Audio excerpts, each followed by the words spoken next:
وہ عورت چلی گئی اور جاتے ہوئے اپنا شناختی کارڈ میرے پاس رکھوا گئی کہ اگر کبھی دل میں شک آئے تو میرے پتے پر آ کر بچوں سے مل سکتی ہو۔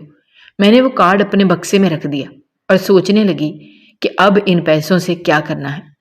اگلے دن میں نے بچوں کے لیے کھانے پینے کی بہت ساری چیزیں خریدیں، گوشت، آٹا، گھی، چینی، دالیں، سب کچھ خریدا۔ پہلی بار میرے بچوں نے سیر ہو کر کھانا کھایا۔ میں نے پہلی بار انہیں سکون سے سوتے دیکھا۔ تب مجھے لگا کہ شاید میں نے جو کیا وہ اتنا غلط نہیں تھا۔ اگلے چند دنوں میں نے سوچنا شروع کر دیا کہ کوئی ایسا کام کرنا چاہیے جس سے مستقل آمدنی ہو۔ میں نے سوچا کہ دودھ دہی کا کام شروع کرتی ہوں۔ وہ کیسے دودھ گرم کرتی تھی، بچپن سے ماں کو دیکھتی آئی تھی، کیسے دہی جماتی تھی، کیسے مکھن نکالتی تھی، وہ سب مجھے یاد تھا۔ میں نے ایک ریفریجریٹر خریدا، کچھ برتن خریدے، گھر کے اگلے کمرے کو صاف کر کے اس میں دکان بنا لی۔ یہ کمرہ سڑک سے جڑا ہوا تھا، محلے میں کوئی بھی ایسی دکان نہیں تھی۔ سب لوگ دودھ دہی لینے کے لیے مین بازار جاتے تھے جو یہاں سے خاصا دور تھا۔ میں نے اللہ کا نام لے کر کام شروع کیا اور پہلے دن جب 2-3 محلے دار آئے، خریداری کی تو دل کو تسلی ہوئی۔ اگلے دن تھوڑے اور لوگ آئے۔ ہفتے بھر میں اتنا رش ہونے لگا کہ میں اکیلی سنبھال نہیں پا رہی تھی۔ میں نے اپنی ایک ہمسائی جو بے روزگار تھی اسے ساتھ لگا لیا۔ اس کے چہرے پر بھی خوشی تھی، کیا وہ کچھ کما سکے گی۔ پھر کچھ دن بعد ایک اور عورت آ گئی جو بیوہ تھی، میں نے اسے بھی ساتھ رکھ لیا۔ ہم تینوں مل کر کام کرنے لگیں۔ صبح سویرے دودھ لاتی، دہی جمانے کے لیے برتن سجاتی، دوپہر کو مکھن نکالتی، شام کو صفائی کرتی۔ دکان چلتی جا رہی تھی۔ میرے دل میں عجیب سی روشنی اترنے لگی تھی کہ اب میں مانگنے والی عورت نہیں رہی، اب میں کسی کو جواب دینے کے قابل ہوں، اب میں بچوں کا پیٹ بھر سکتی ہوں، اب میں کسی کی محتاج نہیں ہوں۔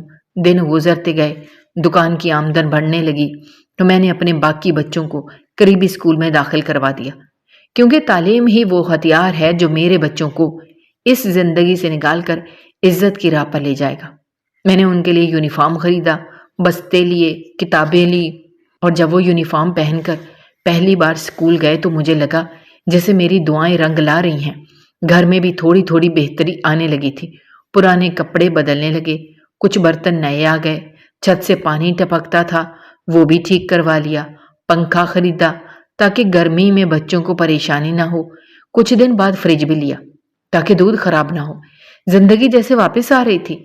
میں اب گھر کے ہر کونے کو سنوارنے لگی تھی۔ جو کچھ بھی کماتی اس میں سے تھوڑا تھوڑا بچا لیتی تاکہ کسی دن کوئی ضرورت پڑے تو پھر کسی اور امتحان سے نہ گزرنا پڑے۔ 1 سال یوں ہی گزر گیا۔ ہر مہینے آمدنی میں اضافہ ہونے لگا۔ کبھی کوئی شادی بیاہ کا آرڈر مل جاتا، کبھی کوئی محلے دار کہہ دیتا کہ دہی بہترین ہے، میرے رشتہ دار آ رہے ہیں، ذرا زیادہ دینا۔ میں دل لگا کر کام کرنے لگی اور اللہ کا شکر ادا کرتی کہ اس نے مجھے حوصلہ دیا، موقع دیا اور وہ عورت بھیجی جس نے میری زندگی کی کایا پلٹ دی۔ کبھی کبھی دل میں بچوں کا خیال آتا جنہیں میں نے دے دیا تھا تو آنکھیں بھر آتی تھیں، لیکن پھر باقی بچوں کو دیکھ کر خود کو سمجھا لیتی تھی کہ وہ بھی تو میرے ہی بچے ہیں۔ اگر انہیں کسی دن بھوکا سلانا پڑا تو کیا وہ انصاف ہوتا؟ یہ سب سوچتے ہوئے میں کبھی کبھی اس عورت کی دی ہوئی تصویر دیکھ لیتی جو اس نے جاتے ہوئے دی تھی، بچوں کے ساتھ کھنچوائی تھی تاکہ اگر دل میں یاد آئے تو دیکھ لیا کرنا۔ وہ تصویر میرے دل کا سہارا بن گئی تھی۔ میں نے اسے دیکھ کر اپنی ممتا کی تسلی کر لیا کرتی تھی اور پھر دل لگا کر کام میں جڑ جاتی، کیونکہ اب میرے خواب بھی بڑے تھے اور حوصلے بھی مضبوط۔ جس دن میری بیٹی کی سالگرہ تھی، دل جیسے سینے میں تڑپنے لگا۔ بار بار آنکھوں کے سامنے اس کا چہرہ آ رہا تھا جو رخصت ہوئے تھے، ہوتے وقت بار بار پلٹ کر مجھے دیکھتی تھی، چھوٹے چھوٹے قدموں سے میرے پاس بھاگ کر آئی تھی اور میرے گلے لگ کر رو پڑی تھی۔ تب اس عورت نے اسے پیار سے بلایا اور وہ اس کے ساتھ چلی گئی تھی۔ اس دن کے بعد میں نے کبھی اسے دیکھا نہیں تھا، بس ایک بار فون پر بات ہوئی تھی، وہ بھی بہت مختصر اور رسمی سی بات تھی۔ مجھے ہر دن اس کی کمی محسوس ہوتی تھی، مگر اس دن کچھ زیادہ ہی دل بے چین ہو رہا تھا۔ میں نے بہت دن ضبط کیا مگر آج ضبط کا بندھن کمزور ہو چکا تھا۔ آنکھوں سے آنسو بہہ نکلے۔ میں نے سوچا آج اسے دیکھ ہی لوں، آخر وہ میری بیٹی ہے۔ میں کیسے برداشت کروں کہ اس کی سالگرہ ہو اور میں نہ دیکھ سکوں؟ میں نے دل کڑا کیا اور فیصلہ کیا کہ اس سے ملنے جاؤں گی۔ اب تک اس عورت نے میرا اعتماد نہیں توڑا تھا۔ بچوں کی حالت بہتر تھی اور میں جانتی تھی کہ وہ ان کا خیال رکھ رہی ہے، مگر ماں کا دل تو بہرحال ماں کا دل ہوتا ہے، چاہے کوئی کتنا ہی اچھا کیوں نہ ہو، اولاد کے بغیر دل نہیں لگتا۔ میں نے بچوں کے لیے کچھ کپڑے، کھلونے اور تھوڑی سی مٹھائی خریدی اور اپنے بڑے بیٹے کو ساتھ لیا، جو اب اتنا بڑا ہو چکا تھا کہ لوگوں کو لگتا تھا وہ میرا شوہر یا بھائی ہے، حالانکہ عمر کے لحاظ سے وہ بھی صرف 12 برس کا تھا، مگر جسمانی لحاظ سے بہت تندرست اور سمجھدار تھا۔ میں نے دکان کی ذمہ داری اس کو ہی دی ہوئی تھی۔ وہ دودھ دہی تولتا بھی تھا، گاہکوں سے بات چیت بھی کر لیتا تھا۔ اس کی چال ڈھال میں اعتماد تھا، لوگوں کو اس پر اعتبار آ گیا تھا۔ وہ اپنے والد کی طرح سنجیدہ اور بردبار بن چکا تھا۔ ہم دونوں گاڑی میں بیٹھے اور اس عورت کے دیے ہوئے پتے کی طرف روانہ ہوئے۔ راستے میں میرا دل زور زور سے دھڑک رہا تھا۔ نہ جانے بچے مجھے پہچانیں گے یا نہیں، کہیں ناراض تو نہیں ہوں گے، یا پھر ایسا نہ ہو کہ وہ مجھے دیکھ کر واپس جانے کی ضد کریں۔ مجھے اس عورت کی وہ بات یاد آ رہی تھی کہ زیادہ بار نہ آؤ تاکہ بچے ضد نہ کریں، مگر دل کی حالت یہ تھی کہ ایک پل کی جدائی بھی برداشت نہیں ہو رہی تھی۔ ہم اس بڑے سے علاقے میں داخل ہوئے جہاں بڑی بڑی کوٹھیاں تھیں، صاف ستھری سڑکیں اور چاروں طرف ہریالی تھی۔ مجھے اپنے کچے گھر کی حالت یاد آ گئی، جہاں بارش میں چھت ٹپکتی تھی، گرمیوں میں ہوا رک جاتی تھی، وہاں نہ پنکھا تھا نہ اے سی۔ یہاں ہر گھر میں سہولتوں کی بھرمار تھی۔ ہم اس بنگلے پر پہنچنے میں زیادہ وقت نہ لگا۔ گیٹ پر گارڈ بیٹھا ہوا تھا۔ میں نے اس سے پوچھا کہ فلاں نام کی میڈم کا گھر ہے۔ اس نے اس بات میں سر ہلایا۔ پوچھا آپ کون ہیں؟ میں نے کہا میں ان کی جاننے والی ہوں اور اندر جانا چاہتی ہوں۔ وہ اندر گیا، تھوڑی دیر بعد واپس آ کر بولا آپ اندر آ سکتی ہیں۔ میرے قدم جیسے من کے ہو چکے تھے، ایک قدم اٹھانا مشکل ہو رہا تھا۔ اندر داخل ہوئی تو سامنے خوبصورت سا لان تھا۔ اس بنگلے کے باہر ایک وسیع و عریض لان تھا جس کی گھاس تراشی ہوئی تھی اور کونے کونے میں مختلف پھولوں کے گملے رکھے ہوئے تھے، لیکن میری نظر ایک ہی جگہ پر ٹھہر گئی جہاں ایک 10 یا 11 سال کا لڑکا سر پر کپڑا باندھے، ہاتھ میں پائپ پکڑے پودوں کو پانی دے رہا تھا۔ اس کے چہرے پر معصومیت تھی، لیکن تھکن اور مایوسی کی پرچھائیاں صاف دکھائی دے رہی تھیں۔ میں نے جب غور سے دیکھا تو میرے جسم میں ایک سرد سی لہر دوڑ گئی، کیونکہ یہ میرا اپنا بیٹا تھا جس کو میں نے ایک اچھے مستقبل کی امید میں یہاں چھوڑا تھا۔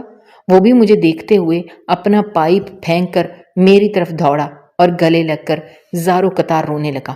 کہنے لگا امی آپ نے ہمیں کیوں بھیج دیا؟ دیکھیں ہمارا کیا حال ہو گیا ہے۔ میرا دل کلیجہ منہ کو آ گیا۔ میں نے اسے زور سے سینے سے لگایا اور لرزتی آواز میں پوچھا تمہاری بہنیں کہاں ہیں؟ وہ ڈر کے مارے میری طرف دیکھنے لگا، پھر خاموشی سے گھر کی طرف اشارہ کیا۔ میں نے اسے اپنے بڑے بیٹے کے ساتھ وہیں بٹھایا اور کہا یہیں رہو، میں ابھی آتی ہوں۔ میرے قدم جیسے زمین سے چمٹ گئے تھے، دل دھک دھک کر رہا تھا، ذہن میں ہزاروں وسوسے گردش کر رہے تھے۔ میں نے اس بنگلے کے دروازے کو آہستگی سے کھولا اور اندر داخل ہو گئی۔ جیسے ہی قدم اندر رکھا، طبلے کی تھاپ اور ہارمونیم کی مدھم آوازیں سنائی دیں، ساتھ ہی ساتھ گھنگروں کی چھنکار تھی۔ میرے دل نے جیسے دھڑکنا چھوڑ دیا۔ میں دبے پاؤں اس کمرے کی طرف بڑھی جہاں سے آوازیں آ رہی تھیں۔ کمرے کے دروازے پر پردہ پڑا تھا۔ میں نے آہستگی سے پردہ ہٹایا تو جو منظر دیکھا اس نے میرے ہوش اڑا دیے۔ کمرے کے بیچوں بیچ وہ عورت صوفے پر براجمان تھی اور ایک جانے موسیقی کا استاد طبلے کی تھاپ پر میری دونوں بیٹیوں کو ناچنا سکھا رہا تھا۔ ان کے پیروں میں گھنگرو بندھے ہوئے تھے اور وہ ویسے ہی ناچ رہی تھیں جیسے کوئی ماہر رقاصہ ہو۔ مجھے دیکھ کر میری بیٹیاں فوراً رک گئیں اور بھاگ کر میرے گلے لگ گئیں۔ ان کے چہرے خوف سے زرد تھے اور آنکھوں میں آنسو۔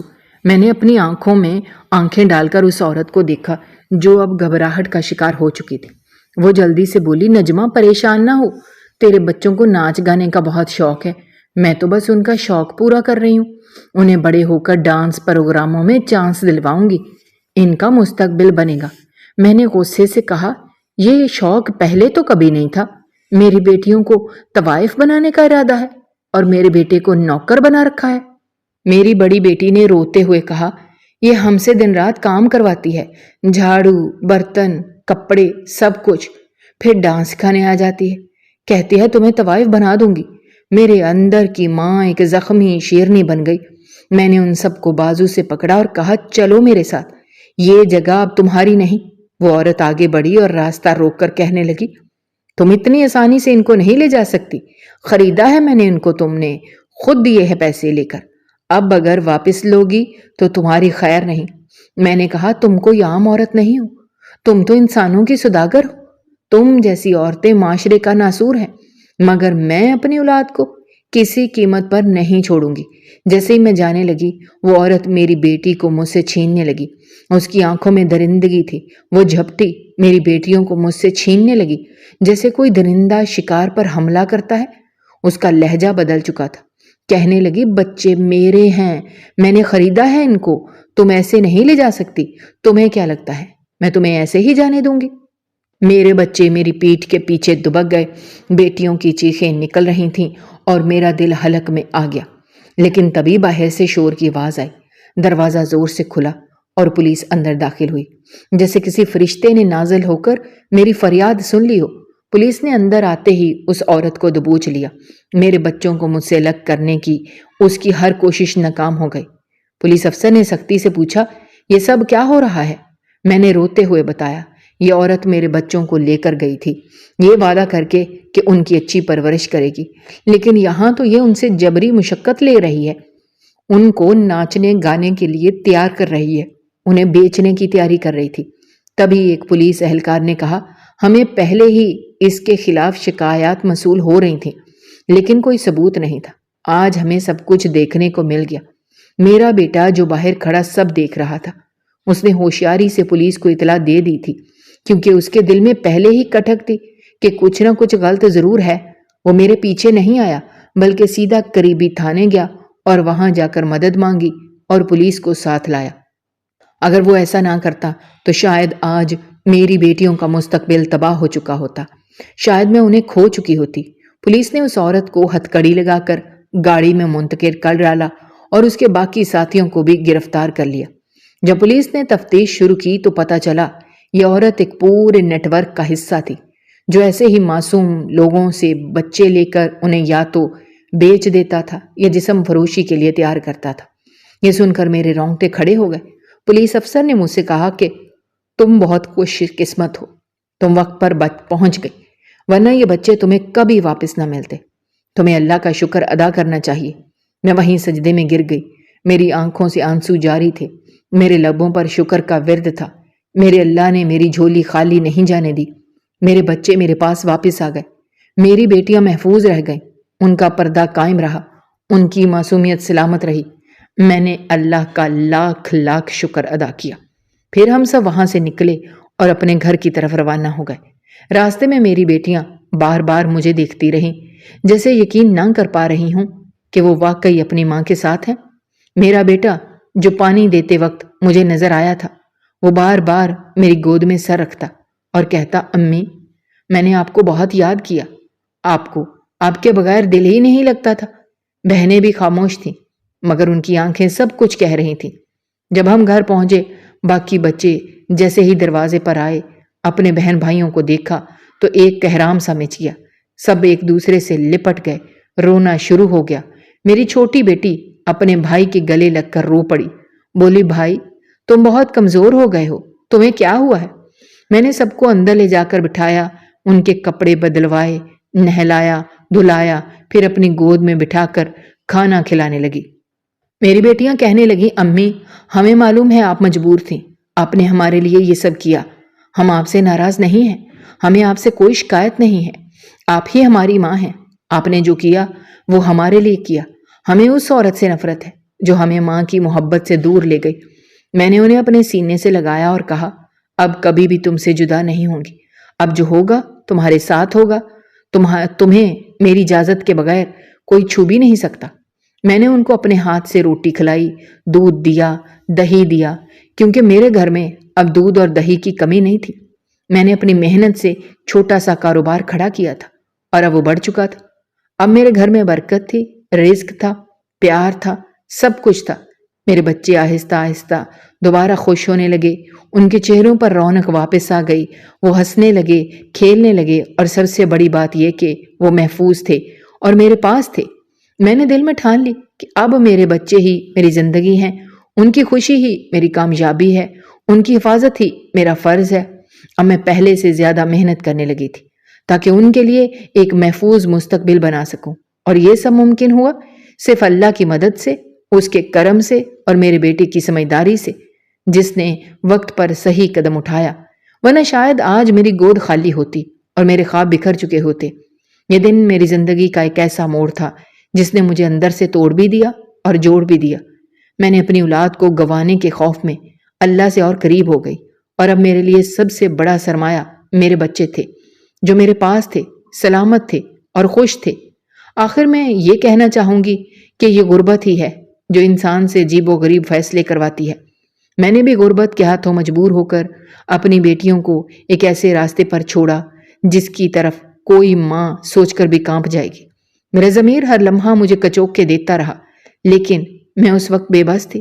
گھر میں فاقے تھے، چھت ٹپکتی تھی، بچے بلکتے تھے، اور سامنے وہ عورت تھی جو جھوٹے وعدوں کے ساتھ میرے بچوں کا خوشحال مستقبل کا خواب دکھا رہی تھی۔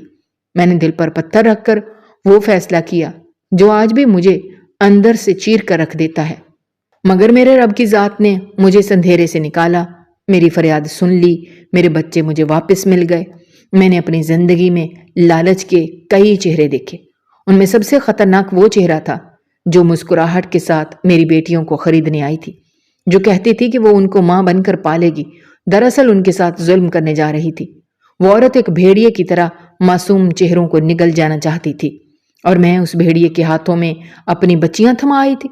جب اللہ نے مجھے موقع دیا، میں نے پلٹ کر اپنی بیٹیوں کو سینے سے لگایا، ان کے آنسو پونچھے، ان کی ٹوٹی ہوئی مسکراہٹ کو واپس لانے کے لیے دن رات ایک کیا، اور جب وہ سب بہن بھائی گھر واپس آئے تو میرے گھر میں جیسے بہار لوٹ آئی۔ میں نے ان کو اپنے ہاتھوں سے کھلایا پلایا، میں نے ان کے لیے نیا راستہ چنا، ان کے لیے اسکول میں داخل کروائے، اور اب میری ساری توجہ ان کی تعلیم و تربیت پر ہے۔ اب میں ہر رات اپنے مرحوم شوہر کی تصویر کے سامنے بیٹھتی ہوں، اسے یہ تسلی دیتی ہوں کہ میں نے تمہاری اولاد کا پیار سنبھال کر رکھا، ان کو کبھی یتیمی کا احساس نہیں ہونے دیا، نہ کسی غیر کے رحم و کرم پر چھوڑا، میں نے ان کے رزق کا انتظام بھی کر لیا ہے اللہ کے کرم سے۔ اب میرے گھر میں فاقے نہیں ہوتے، دودھ دہی بھی موجود ہوتا ہے، بچوں کے چہرے بھی کھلے کھلے لگتے ہیں، ان کے ہاتھوں میں کتابیں ہیں، ان کی آنکھوں میں خواب ہیں۔ اللہ سے بس ایک ہی دعا کرتی ہوں، میرے بچے پڑھائی میں کامیاب ہو جائیں، کیونکہ ان کے کافی قیمتی سال ضائع ہو چکے ہیں، لیکن اگر اللہ نے چاہا تو اب وہ سب کچھ حاصل کریں گے جو ان کا حق ہے۔ یہ کہانی صرف ایک عورت کی نہیں، لاکھوں ماں باپ کی کہانی ہے جو غربت، بے بسی اور لالچ کے ہاتھوں ایسے فیصلے کر بیٹھتے ہیں جن کے نتائج ساری عمر بھگتنا پڑتے ہیں۔ غربت انسان کو جھکا تو سکتی ہے لیکن توڑ نہیں سکتی۔ اگر انسان کے اندر یقین ہو، ہمت ہو اور اللہ پر بھروسہ ہو، ہمیں سمجھنا ہوگا کہ کبھی بھی اپنے بچوں سے بڑا کوئی سودا نہیں ہوتا، نہ ہی دنیا کی کوئی سہولت ان کی حفاظت سے بڑھ کر ہو سکتی ہے۔ لالچ کا انجام ہمیشہ تباہی ہے، اور وقتی سکون بہت بڑی آزمائش بن سکتا ہے۔ اگر زندگی میں اندھیرے آ بھی جائیں تو مایوس نہ ہوں، کیونکہ اندھیری رات کے بعد سویرا ضرور ہوتا ہے۔ ہر ماں باپ سے گزارش ہے کہ بچوں کی تربیت کو اپنی پہلی ترجیح بنائیں، کسی جھوٹے سہانے خواب کے پیچھے اپنی اولاد کو نہ دھکیلیں۔ اللہ پر یقین رکھیں، جس نے منہ دیا ہے وہ نوالا بھی دے گا، بس تھوڑا صبر اور کوشش ضرور رکھیں۔ ماں کی دعا، بچے کا یقین اور اللہ کا کرم کسی بھی مصیبت کو پل میں دور کر سکتا ہے۔ دوستو، ہماری آج کی یہ کہانی آپ کو کیسی لگی؟ کامنٹ باکس میں اپنی رائے کا اظہار کرنا مت بھولیے گا، اور اگر آپ ہمارے چینل پر نئے ہیں تو چینل کو سبسکرائب کرنا بھی مت بھولیے گا۔ شکریہ، اللہ حافظ۔